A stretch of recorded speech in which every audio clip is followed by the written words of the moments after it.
Selamat datang kembali di channel Metamorfosa. Tempat kita belajar bersama seputar kerajaan sorga dan kebenarannya dalam kehidupan sehari-hari. Sebelum kita lanjut, silahkan teman-teman like, subscribe dan bagikan agar semakin banyak orang yang gemar belajar. Terima kasih.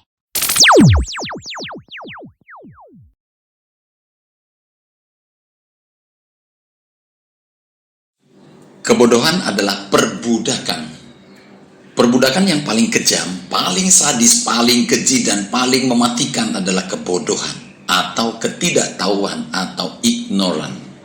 Sebab kebodohan bertahta di dalam pikiran, yaitu di pusat kendali saraf dan kesadaran manusia.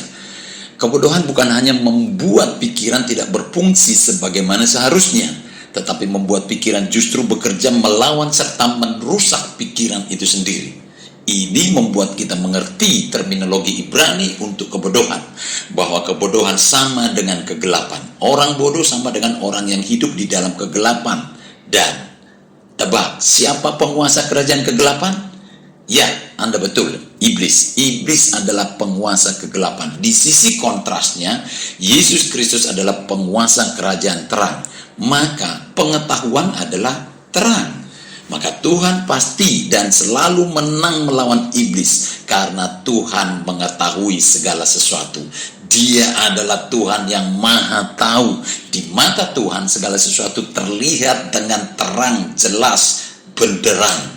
Di dalam Tuhan sama sekali tidak ada kegelapan. Di mana ada terang, kegelapan dengan serta-merta menyingkir. Kali ini kita akan belajar tentang diri kita sendiri yang sebenar-benarnya, identitas kita yang sejati, yaitu identitas yang disematkan oleh penjunan kita. Ibarat iPhone, satu-satunya yang mengetahui 100% identitas, kinerja, mutu, dan segala sesuatu tentang iPhone hanyalah perusahaan pembuatnya, yaitu Apple Incorporation, yaitu perusahaan teknologi multinasional yang berbasis di Cupertino, California, Amerika Serikat. Sebelum Apple Incorporation merilis satu varian produknya ke pasar, dia sudah memastikan bahwa setiap produknya tersebut berfungsi dengan sempurna karena sudah melewati aneka jenis tes. Itu sebabnya setiap produknya dilengkapi dengan manual book yang sekaligus di dalam manual book tersebut berisi syarat dan ketentuan untuk mendapatkan jaminan kepuasan pelanggan atau garansi. Jadi, jika iPhone Anda bermasalah, jangan pernah otak-atik sendiri dan juga jangan pernah membawanya ke agen tak resmi. Serta, nah ini penting, jangan mendengar dan percaya dengan opini orang lain tentang iPhone-mu tersebut. Apalagi pemberi opini itu tidak punya iPhone dan dia tidak suka dengan iPhone-mu. Anda pasti mendapat opini abal-abal dan iPhone Anda bisa makin rusak. Demikian juga lah dengan diri kita. Sebelum kita dirilis ke bumi ini oleh perusahaan pembuat kita, yaitu Bapa di sorga melalui ayah dan ibu kita, dia, Bapa kita, sudah mendesain hidup kita dengan sangat sempurna, dan dia memberi image-nya sendiri di dalam kita. Itulah sebabnya ketika Tuhan menjadikan kita, dia berkata, di dalam bahasa Inggris saya baca, let us make man in our image. Wow, keren. Nah, Anda pasti mengerti bahwa di setiap unit produk buatan perusahaan diberi image berupa logo perusahaan. Jika saat ini Anda memakai iPhone, coba lihat iPhone Anda. Di situ juga disematkan logonya berupa image apel bekas gigitan, bukan? Demikian juga jika Anda misalnya punya mobil produk pabrikan Toyota, di kap bagian depan dan belakang serta di tengah kemudi mobil Anda pasti disematkan logo Toyota, benar kan? Nah, logo atau image itu menggambarkan reputasi perusahaan, nama besar perusahaan. Logo menjadi representasi kehadiran perusahaan di setiap unit produknya. Nah, kita lanjut pelajaran kita. Mazmur pasal 139 ayat 15 sampai dengan 17 dalam versi terjemahan baru saya akan bacakan, demikian isinya. Tulang-tulangku tidak terlindung bagimu ketika aku dijadikan di tempat yang tersembunyi dan aku direkam di bagian-bagian bumi yang paling bawah. Matamu, mata Tuhan maksudnya, melihat segala selagi aku bakal anak.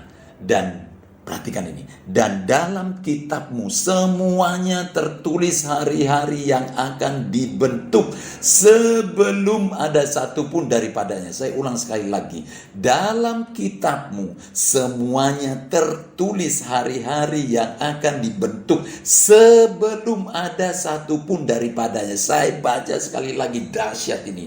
Dalam kitabmu semuanya tertulis hari-hari yang akan dibentuk sebelum ada satu pun daripadanya. Dan bagiku betapa sulitnya pikiranmu ya Bapa, betapa besar jumlahnya. Nah, mari kita pikirkan sejenak kebenaran yang dahsyat ini, seraya berharap ini menjernihkan pikiran kita dari semua virus serta sampah opini dunia yang mungkin telah merusak pikiran Anda. Pikirkan ini, sebelum kita ada, kita sudah ada dan selesai dengan sempurna.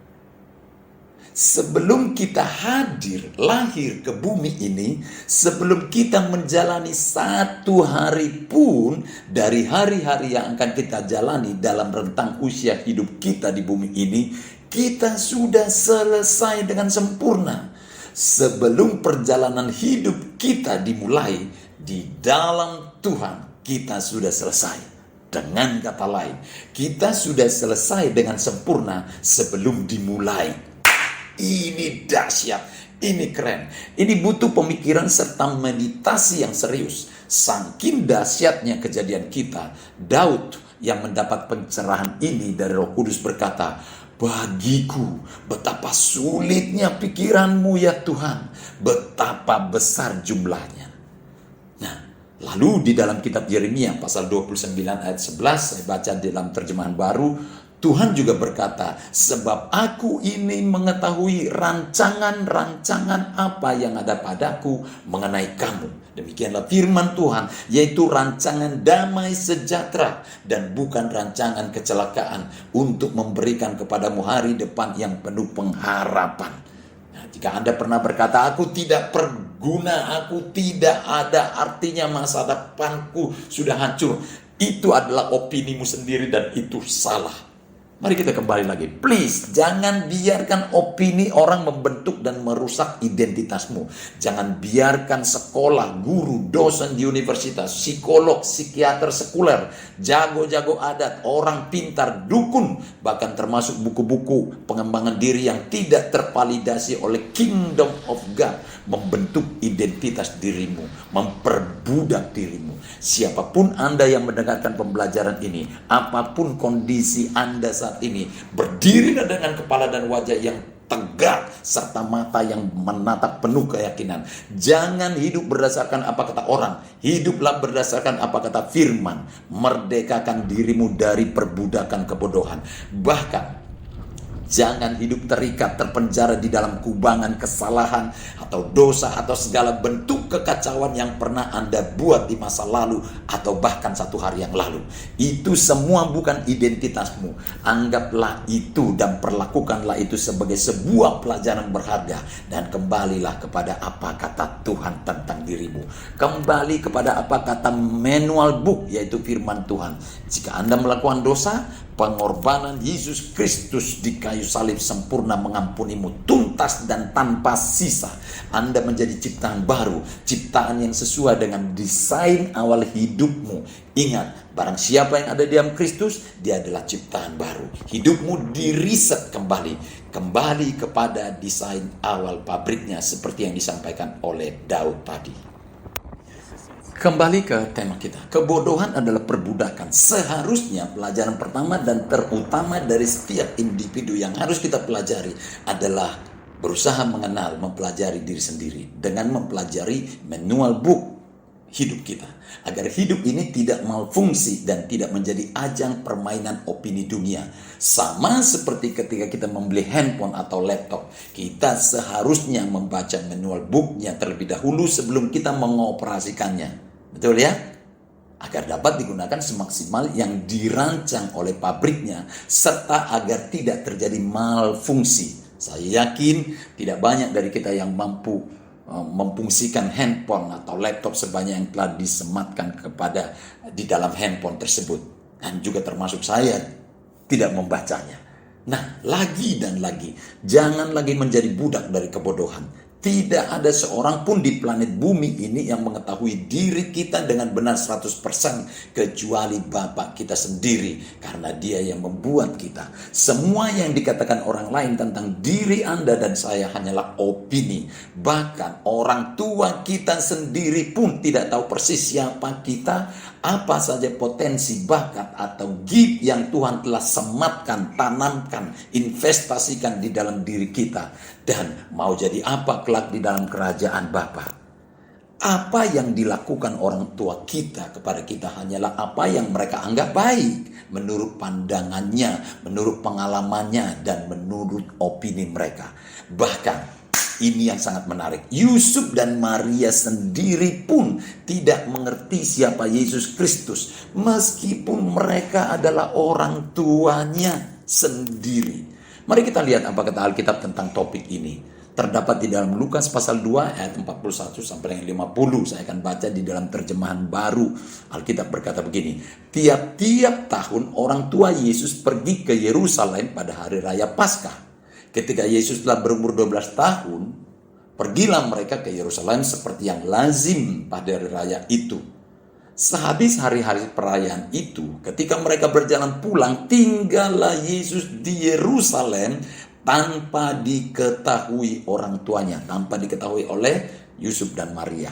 Karena mereka menyangka bahwa ia ada di antara orang-orang seperjalanan mereka, berjalanlah mereka sehari perjalanan jauhnya, lalu mencari Yesus di antara kaum keluarga dan kenalan mereka. Karena mereka tidak menemukan Yesus, kembalilah mereka ke Yerusalem sambil terus mencari Dia. Sesudah 3 hari, bayangkan, sesudah 3 hari mereka menemukan Yesus Kristus dalam bait Tuhan. Ia sedang duduk di tengah-tengah alim ulama. Yesus Kristus sedang duduk di tengah-tengah alim ulama sambil mendengarkan mereka dan mengajukan pertanyaan-pertanyaan kepada mereka. Dan semua orang yang mendengar Dia sangat heran akan kecerdasannya Yesus dan segala jawab yang diberikannya.